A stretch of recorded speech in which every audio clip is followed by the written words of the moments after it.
Good evening students, welcome to study with Pariksha 5483।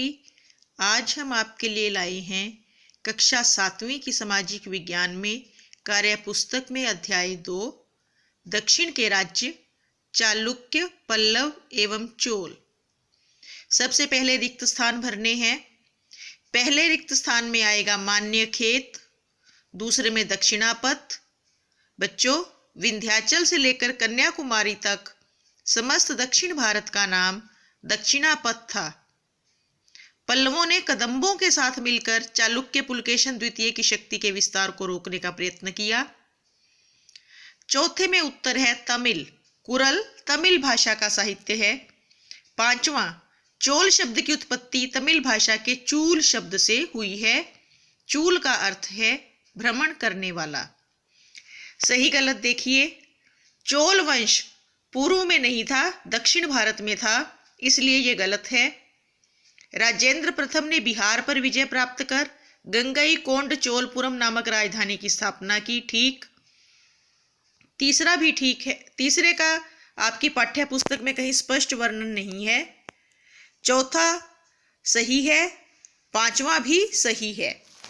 छठे में सही उत्तर छांटें, हमें सही विकल्प चुनने हैं।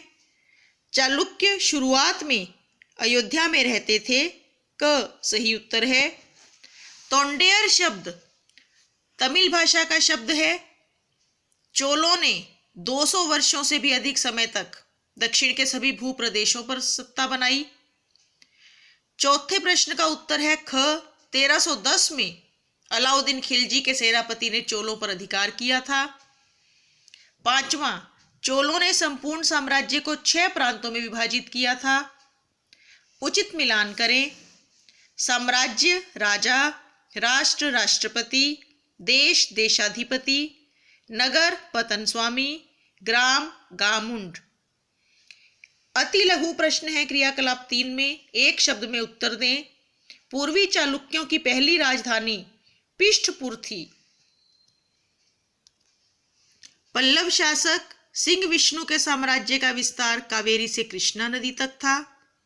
दश कुमार चरितम नामक काव्य ग्रंथ की रचना दंडी ने की। चोल सम्राट के अंगरक्षक को वेलाइक कारा नाम से जाना जाता था। चोल साम्राज्य के जल का मुख्य स्रोत कावेरी नदी थी। रवि कीर्ति कौन थे? रवि कीर्ति एक जैन कवि थे। पुलकेशिन द्वितीय के दरबार में थे।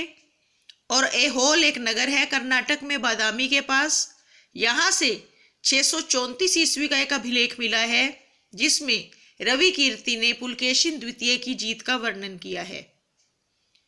चोल सम्राटों के शासनकाल को तमिल साहित्य का स्वर्ण काल कहा जाता था क्योंकि इस समय महान साहित्यिक रचनाएं लिखी गई।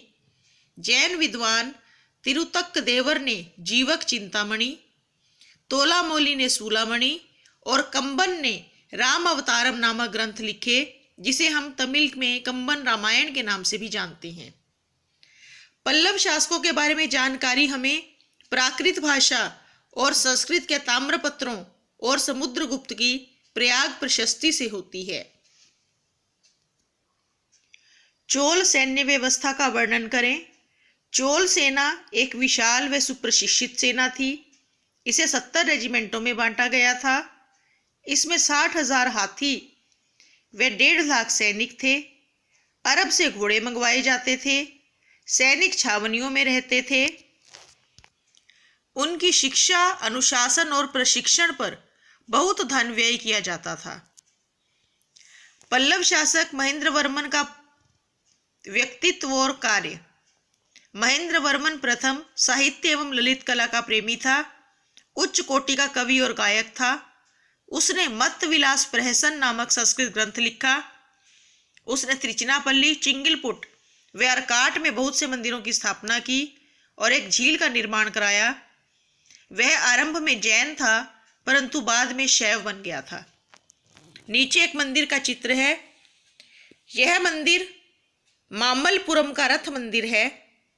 इसका निर्माण पल्लव शासक नरसिंह वर्मन प्रथम ने करवाया। उसने त्रिचनापल्ली में भी मंदिर बनवाए। यह सारा वर्णन आपकी पाठ्य पुस्तक में दिया हुआ है। ये गुफा मंदिर बादामी का चित्र है। चालुक्य सम्राट मंगलेश ने वातापी के गुफा मंदिर का निर्माण करवाया। यह मंदिर भगवान विष्णु को समर्पित है। बलुआ पत्थर से बना हुआ है। इसमें 6 गुफाएं हैं और इसमें नटराज शिव की मूर्ति भी है।